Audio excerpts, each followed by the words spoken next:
Bonjour à tous, dans cette vidéo nous allons travailler sur les échelles de cartes. Donc nous allons voir cela à travers un exemple qui est de calculer la longueur réelle de l'avenue des Champs-Élysées qui part de l'Arc de Triomphe et qui va jusqu'à la place de la Concorde. Donc l'idée quand on représente une carte comme celle-ci, c'est de représenter la réalité de façon plus réduite, de façon à pouvoir la lire assez facilement. Donc la carte est une réduction de la réalité selon une certaine échelle. Donc l'échelle, nous pouvons la lire ici. Nous avons cette distance qui représente 200 mètres. Nous allons voir comment ça fonctionne. Donc définition, qu'est-ce qu'une échelle?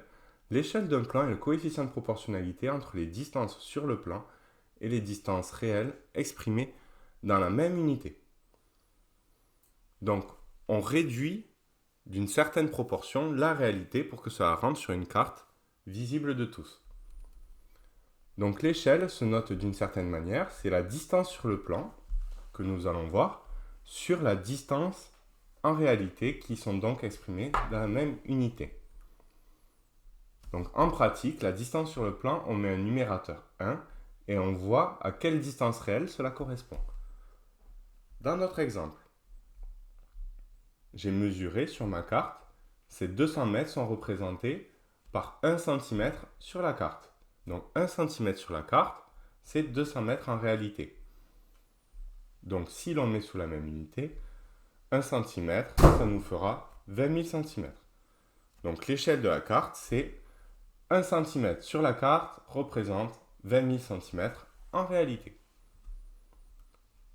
Pour pouvoir trouver la longueur entre l'Arc de Triomphe et la place de la Concorde, nous devons d'abord tracer le chemin, puis le mesurer.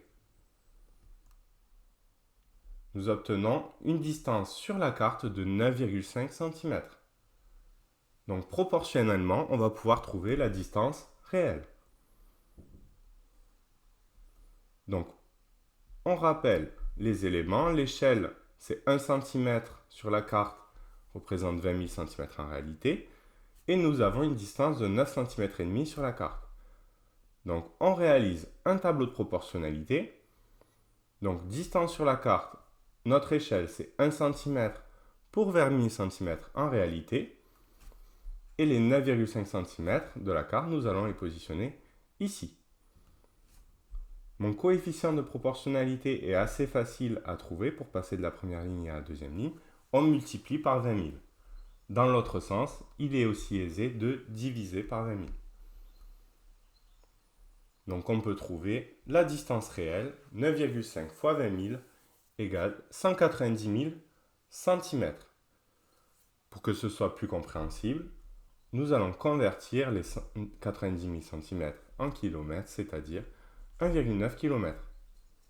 Voilà, maintenant, à vous de jouer.